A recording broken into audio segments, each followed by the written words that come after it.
We are continuing today with, after everything they've been through, today we are waiting for the train.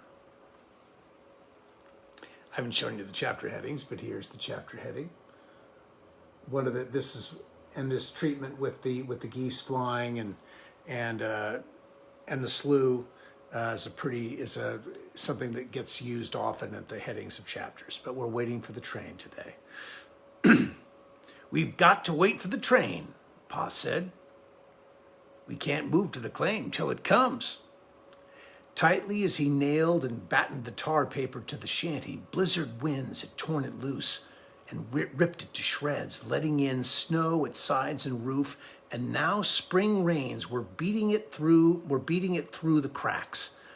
The shanty must be repaired before anyone could live in it, and Pa could not repair it until the train came, for there was no tar paper at the lumber yard. The snow had all disappeared from the prairie. In its place was the soft green of new grass. All the sloughs brimmed with water that had run into them when the deep snow melted. Big Slough had spread until it was part of Silver Lake, and Pa must drive miles around it to reach the homestead from the south. One day Mr. Boast came walking into town. He explained that he could not drive in because much of the road was underwater. He had walked the railroad track on the long fill that crossed the slough. Mrs. Boast was well, he told them. She had not come with him because of the slough lakes spreading everywhere. He had not known whether he could reach town by the railroad track. He promised that Mrs. Boast would walk in with him someday soon.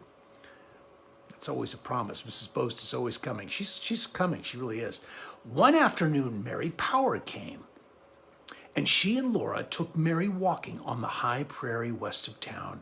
It was so long since Laura had seen Mary Power that they felt like strangers again, beginning to get acquainted. All over the softly green prairie, the sloughs were a broken network of water reflecting the warm blue sky. Wild geese and ducks were flying high overhead, their clamoring calls coming faintly down. None of them stopped at Silver Lake. They were hurrying, late, to their nesting grounds in the north. Soft spring rains fell all day long from harmless gray skies and swelled still wider with the brimming sloughs. Days of sunshine came and then rain again. The feed store was locked and vacant. The Wilder brothers had hauled the seed wheat around the slough north of town to their claims. Pa said they were sowing the wheat on their big fields. And still the train did not come. Still, day after day, Laura and Mary and Carrie took turns at the endless grind of the coffee mill, and morning and evening they ate the coarse brown bread. The wheat was low in the sack, and the train did not come. The blizzard winds had blown earth from fields where the sod had broken, and it mixed with the snow, packed in so tightly in the railroad cuts that snowplows could not move it. The icy snow could not melt because of the earth mixed in with it, and the men with picks were digging it out inch by inch. It was slow work because in many big cuts they must dig down 20 feet to the steel rails. April went slowly by. There was no food in the town except the little wheat left from the 60 bushels that young Mr. Wilder and Cap had brought in the last week of February. Every day, Ma made a smaller loaf, and still the train did not come. "Could something be hauled in, Charles?" Ma asked. "We've talked that over, Caroline. None of us see how," Pa answered. He was tired from working all day with the pick. The men from town were digging away at the cut from the west, for the stranded work train must go on to Huron before a freight train could come on the single track. "Said there's no way to get a team and a wagon out to the east," Pa said. "All the roads are underwater. The sloughs are lakes in every direction, and even on the uplands the wagon would mire down in the mud. If worse comes to worse, a man can walk out on the railroad ties, but it's more than 100 miles to Brookings and back. He couldn't carry much, and he'd have to eat some of that while he was getting here." "I've thought of greens," Ma said, "but I can't find any weeds in the yard that are big enough to pick yet." Could we eat grass? Carrie asked. No, Nebuchadnezzar. I hope that's right. Nebuchadnezzar. Nebuchadnezzar. I've never seen that. All right, somebody tell me what that is. Nebuchadnezzar. Nebuchadnezzar. Yeah, that's got to be what it is. Pa laughed. You don't have to eat grass. The work crews at Tracy are more than halfway through the big cut already. They ought to get the train here inside of a week. Well, we can make the wheat last that long, said Ma. But I wish you wouldn't work so hard, Charles. Pa's hands were shaking. He was very tired from working all day with pick and shovel, but he said that a good night's sleep was all he needed. The main thing was to get the cut clear, he said. On the last day of April, the work train went through to Huron. It seemed to wake up the whole town to hear the train whistle again and see the smoke on the sky.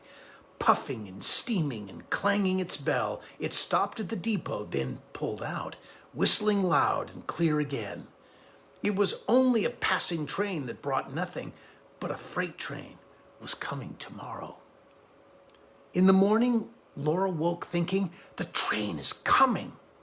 The sun was shining brightly. She had overslept, and Ma had not called her. She jumped out of bed and hurried to dress. Wait for me, Laura, Mary begged. Don't be in such a hurry. I can't find my stockings. Laura looked for them. Here they are. I'm sorry I pushed them out of the way when I jumped out of bed. Now hurry. Come on, Grace. When will it get here? Carrie asked, breathless. Any minute. Any minute. Nobody knows when, Laura answered, and she ran downstairs singing, If you're waking, call me early, mother dear. Pa was at the table. He looked up and laughed at her. Well, Flutterbudget, you're to be Queen of the May, are you? And late for breakfast. Well, Ma didn't call me, Laura made excuse. Well, I didn't need help to cook this little bit of breakfast, Ma said. Only one biscuit apiece. The small ones, and small ones at that. It took the last bit of wheat to make them. I don't want even one, Laura said. The rest of you can divide mine. I won't be hungry till the train comes in. Now you will eat your share, Pa told her. Then we'll all wait till the train brings more. They were all merry over the biscuits. Ma said that Pa must have the biggest one. When Pa agreed to that, he insisted that Ma take the next size. Mary's, of course, came next. Then there was some doubt about Laura and Carrie. They had to have the two most nearly alike, and the smallest one was for Grace.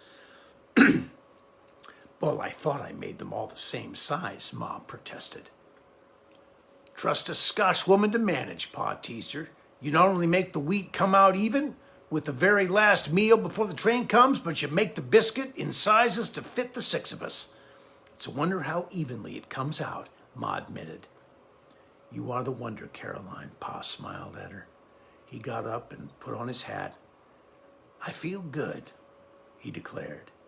We really got winter licked now, with the last of the blizzards thrown out of the cuts and the train coming in. Ma left the doors open that morning and let the spring air moist from the sloughs. Let the spring air in moist from the sloughs. The house was fresh and fragrant. The sun was shining, and the town astir with men going toward the depot. Clear and long across the prairie, the train whistle sounded, and Laura and Carrie ran to the kitchen window. Ma and Grace came too. They saw the smoke from the smokestack rolling up black against the sky. Then puffing and chuffing, the engine came hauling the line of freight cars toward the depot. A little crowd of men on the depot platform stood watching the engine go by. White steam puffed up through its smoke, and its clear whistle came after every puff. Brakemen along the top of the train were jumping from car to car and setting the brakes. The train stopped. It was really there. A train at last. And here's a picture of the train coming into De Smet. That's sort of a cool drawing there. Oh, I do hope that Hawthorne and Wilmarth both get all the groceries they ordered last fall, said Ma. After a few moments, the engine whistled. The brakemen ran along the tops of the cars, loosening the brakes. Clanging its bell, the engine went ahead, then backed, then went ahead again, and rushed on away to the west, trailing its smoke and its last long whistle. It left behind it 3 freight cars standing on the sidetrack. Ma drew a deep breath. It will be so good to have enough of everything to cook with again. I hope I never see another bright bite of brown bread, Laura declared. When is Pa coming? I want Pa to come, Grace insisted. I want Pa to come now. Grace, Ma reproved her gently but firmly. And Mary took Grace into her lap while Ma added, "Come, girls, we must finish airing the bedding." It was almost an hour before Pa came. At last, even Ma wondered aloud what could be keeping him. They were all impatiently waiting before he came. His arms were filled with a large package and 2 smaller ones. He laid them on the table before he spoke. "We forgot the train that was snowed in all winter," he said. "It came through, and what do you suppose it left for De Smet?" He answered his own question. 1 carload of telegraph poles, 1 carload of farm machinery, and 1 immigrant car. "No groceries?" Ma almost wailed. "Nope, nothing," Pa said. "Well, then what is this?" Ma touched the large package. "That is potatoes. The small one is flour, and the smallest is fat salt pork. Woodworth broke into the immigrant car and shared out what edibles he could find," said Pa. "Charles, he ought not to do that," Ma said in dismay. "I'm past caring what he ought to do," said Pa savagely. "Let the railroad stand some damages. This isn't the only family in town that's got nothing to eat. We told Woodworth to open up that car, we'd do it. He tried to argue that there'd be another train tomorrow, but we didn't feel like waiting. Now, if you'll boil some potatoes and fry some meat, we'll have us a dinner." Ma began to untie the packages. "Put some hay in the stove, Carrie, to make the oven hot. I'll mix up some white flour biscuits too," she said.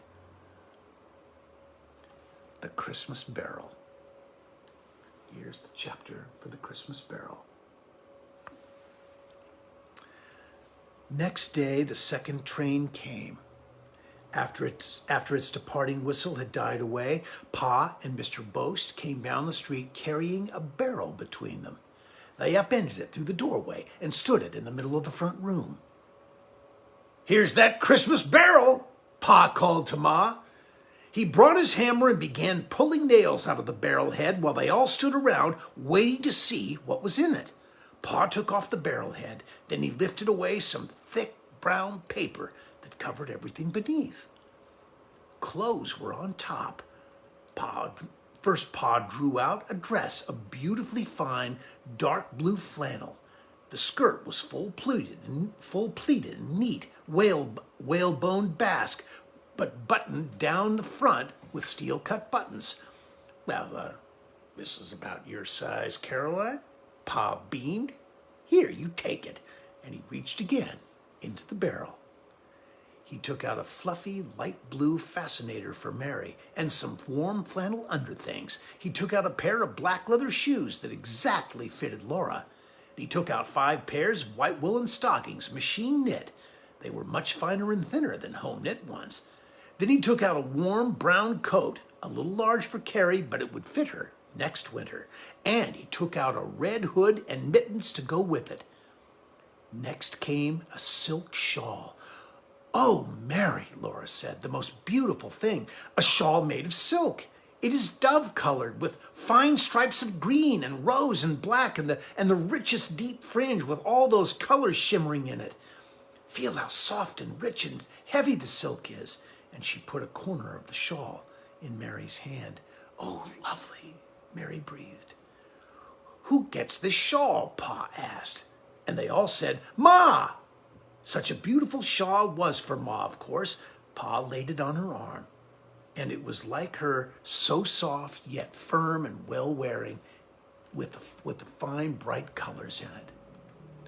"We will all take turns wearing it," Ma said, "and Mary shall take it with her when she goes to college." "What is in there for you, Pa?" Laura asked jealously. For Pa, there were 2 fine white shirts and a dark brown plush cap. That isn't all, said Pa, and he lifted out of the barrel 2 little dresses. One was blue flannel, one was green rose plaid, and they were too small for Carrie and too big for Grace, but Grace would grow to fit them. Then there was an ABC book printed on cloth and a small, skinny Mother Goose book of the smoothest paper with a colored picture on the cover. There was a pastebook box full of bright-colored yarns and another box filled with embroidery silks and sheets of perforated thin cardboard, silver-colored and gold-colored. Ma gave both boxes to Laura, saying, "You gave away the pretty things you had made. Now, here are some lovely things for you to work with." Laura was so happy that she couldn't say a word. The delicate silks caught on the roughness of her fingers, scarred from twisting hay, but the beautiful colors sang together like music, and her fingers would grow smooth again so that she could embroider on the fine, thin silver and gold. "Now I wonder what this can be," Pa said as he lifted from the very bottom of the barrel something bulky and lumpy that was wrapped around and around with thick brown paper. "Ah, Jerusalem crickets!" he exclaimed. "If it isn't our Christmas turkey still frozen solid!" He held the great turkey up where all could see. "And fat, 15 pounds, or I miss my guess." And he let the mass of brown paper fall. It thumped on the floor, and out rolled several cranberries. "And if there isn't a package of cranberries to go with it," said Pa. Carrie shrieked with delight. Mary clasped her hands and said, "Oh, my." But Ma asked, "Did the groceries come to the stores, Charles?" "Yes. Sugar and flour and dried fruit and meat. Oh, everything anybody needs," Pa answered. "Well then, Mr. Boast, you bring Mrs. Boast day after tomorrow," Ma said. Sorry, different voice. "Well then, Mr. Boast, you bring Mrs. Boast day after tomorrow," Ma said. "Come as early as you can, and we will celebrate the springtime with a Christmas dinner." "Now that's the ticket," Pa shouted, while Mr. Boast threw back his head and the room filled with his ringing laugh. They all joined in, for no one could help laughing when Mr. Boast did. "We'll come, you bet we'll come," Mr. Boast chortled. "Christmas dinner in May. That will be great. To feast after a winter of darn near fasting. I'll hurry home and tell Ellie." Christmas in May. Now, wait a minute. Did I already read 2 chapters? Let's see. Hang on. I don't think I did. No. Yes, that was the 2nd chapter.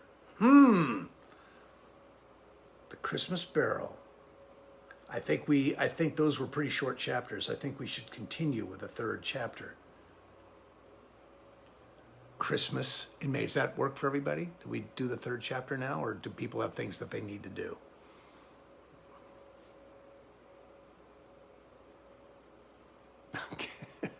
Okay. Yeah. Thanks, Valerie. I love Ma's gravelly voice. Yeah, good. Christmas in May. Pa bought groceries that afternoon. It was wonderful to see him coming in with armfuls of packages. Wonderful to see a whole sack of white flour and sugar, dried apples, soda crackers, and cheese. The kerosene can was full. How happy Laura was to fill the lamp and polish the chimney and trim the wick. At supper time, the light shone through the clear glass onto the red checkered tablecloth and the white biscuits that warmed up potatoes and the platter of fried salt pork. With yeast cakes, Ma set the sponge for light bread that night, and she put the dried apples to soak for pies. Laura did not need to be called next morning. She was up at dawn, and all day she helped Ma bake and stew and boil the good things for next day's Christmas dinner. Early that morning, Ma added water and flour to the bread sponge and set it to rise again. Laura and Carrie picked over the cranberries and washed them. Ma stewed them with sugar until they were a mass of crimson jelly. Laura and Carrie carefully picked dried raisins from their long stems and carefully took the seeds out of each one. Ma stewed the dried apples, mixed the raisins with them, and made pies. It seems strange to have everything one could want to work with, said Ma. Now I have cream of tartar and plenty of saleratus. I shall make a cake. Saleratus. Saleratus, that sounds right, saleratus. Sorry, everybody. I shall make a cake. All day long, the kitchen smelled of good things, and when night came, the cupboard held large brown-crusted loaves of white bread, a sugar-frosted loaf of cake, 3 crisp-crusted pies, and the jellied cranberries. I wish we could eat them now, Mary said. Seems like he can't wait till tomorrow. I'm waiting for the turkey first, said Laura, and you may have sage in the stuffing, Mary. She sounded generous, but Mary laughed at her. That's only because there aren't any onions for you to use. Now, girls, don't get impatient, Ma begged them. We will have a loaf of light bread and some of the cranberry sauce for supper. So, the Christmas feasting was begun the night before. It seemed too bad to lose any of that happy time in sleep. Still, sleeping was the quickest way to tomorrow morning. It was no time at all after Laura's eyes closed till Ma was calling her, and tomorrow was today. What a hurrying there was. Breakfast was soon over, and then while Laura and Carrie cleared the table and washed the dishes, Ma prepared the big turkey for roasting and mixed the bread stuffing for it. The May morning was warm, and the wind from the prairie smelled of springtime. Doors were open, and both rooms could be used once more.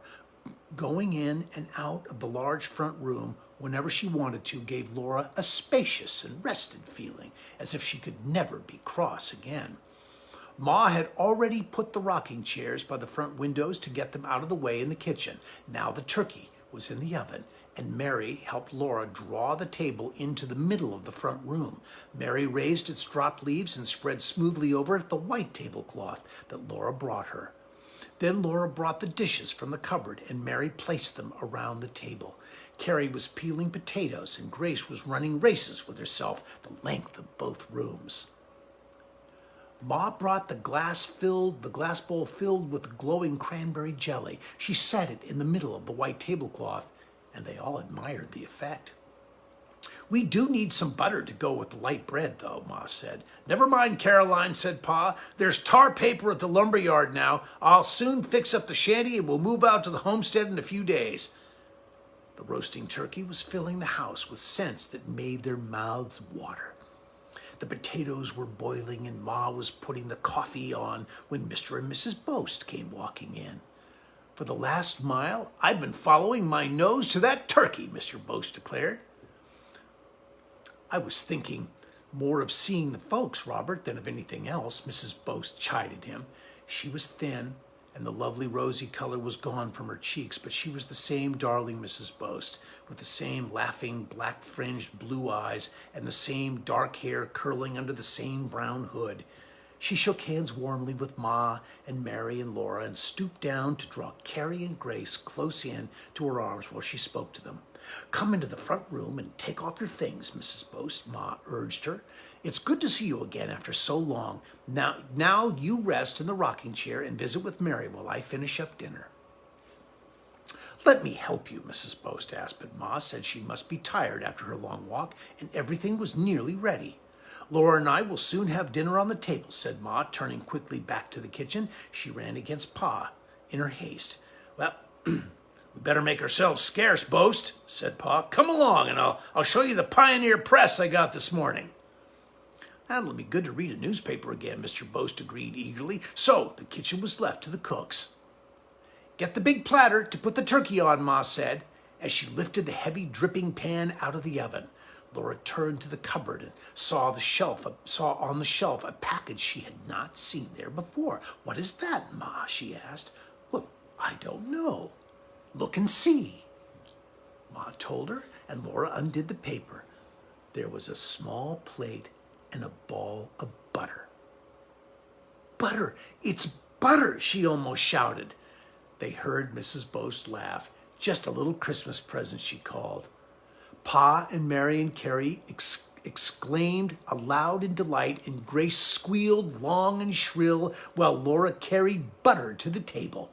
Then she hurried back to slide the big platter carefully beneath the turkey, and Ma raised it from the dripping pan. While Ma made the gravy, Laura mashed the potatoes. There was no milk, but Ma said, "Leave a little of the boiling water in, and after you mash them, beat them extra hard with the big spoon." Sorry, that was the wrong voice. Oh well. The potatoes turned out white and fluffy, though not with the flavor that plenty of hot milk and butter would have given them. When all the chairs were drawn up to the well-filled table, Ma looked at Pa, and every head bowed.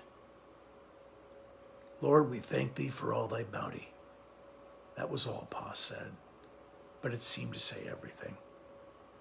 The table looks some different from what it did a few days ago," Pa said as he heaped Mrs. Boast's plate with turkey and stuffing and potatoes and a large spoonful of cranberries. And as he went on filling plates, he added, "It has been a long winter." "And a hard one," said Mr. Boast. "It is a wonder how we all kept well and came through it," Mrs. Boast said. While Mr. and Mrs. Boast told how they had worked and contrived through that long winter, all alone in that blizzard-bound shanty on their claim, Ma poured the coffee and Pa's tea. She passed the bread and the butter and the gravy and reminded Pa to refill the plates. When every plate had been emptied a second time, Ma refilled the cups and Laura brought in the pies and the cake. They sat a long time at the table, talking of the winter that was past and the summer to come. Ma said she could hardly wait to get back to the homestead. The wet, muddy roads were the difficulty now, but Pa and Mr. Boast agreed that they would dry out before long. The Boasts were glad that they had wintered on their claim and didn't have to move back to it now. At last, they all left the table. Laura brought the red bordered cloth cover, and Carrie helped her to spread it on the cover neatly out of sight, the food and the empty dishes. Helped her to spread it, to cover neatly out of sight the food and empty dishes. Then they joined the others by the sunny window. Pa stretched his arms above his head. He opened and closed his hands and stretched his fingers wide, then ran them through his hair till it all stood on end. "I believe this warm weather has taken the stiffness out of my fingers," he said. "If you bring me the fiddle, Laura, I'll see what I can do." Laura brought the fiddle box and stood closely by while Pa lifted the fiddle out of its nest. He thumbed the strings and tightened the keys as he listened.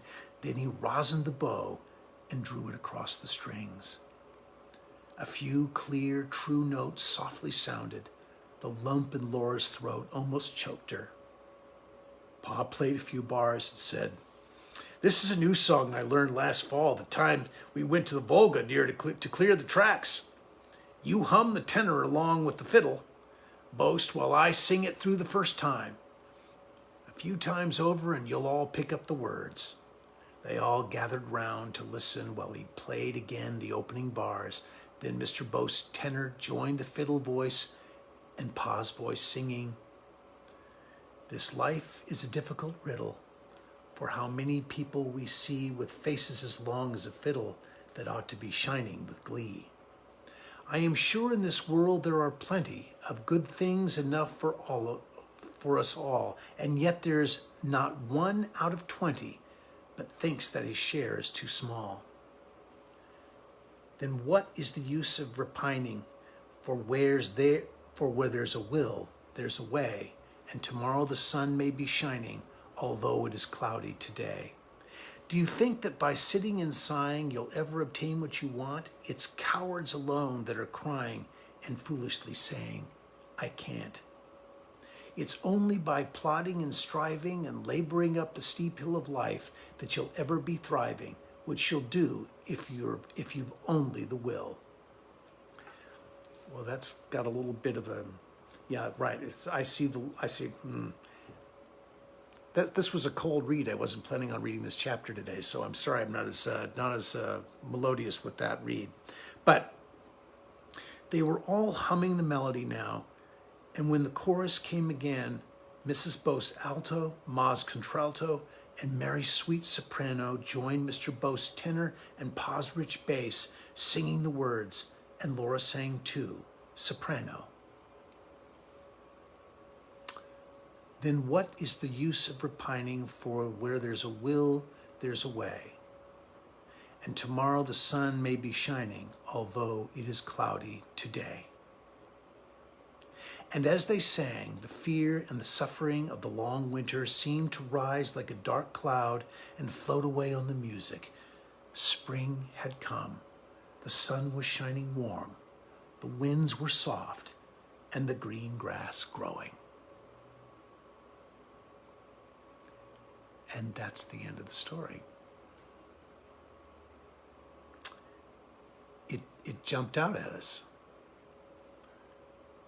But what a lovely way to end it with Christmas in May and the song around the table. Expressions of gratitude. Laura's painting of this picture of the beautiful prairie that had been so dangerous only weeks before, only days before, was now beautiful and growing and rich with life and possibility. It's what Laura does. It's how she communicates with us in her books, and it's beautiful, it's hopeful, it's optimistic. It allows people to aspire and believe that anything is possible, even when things get darkest and most difficult. Good things are possible if we just believe that we'll get through to the other side. This has been great fun reading this to you, and I know that Allison will continue on tomorrow. So my reading is through for now. And Allison knows that she can always call on me, and I will read again. But this has been great. I hope maybe she'll let me read a little of these Happy Golden Years. But maybe she wants to do that herself. Maybe we'll figure out something. But it's really fun. Thank you all very, very much. Have a great day. Have a great night. Allison returns tomorrow, and I'll hope to see you soon. Take care. Many, many thanks. All the best. Bye.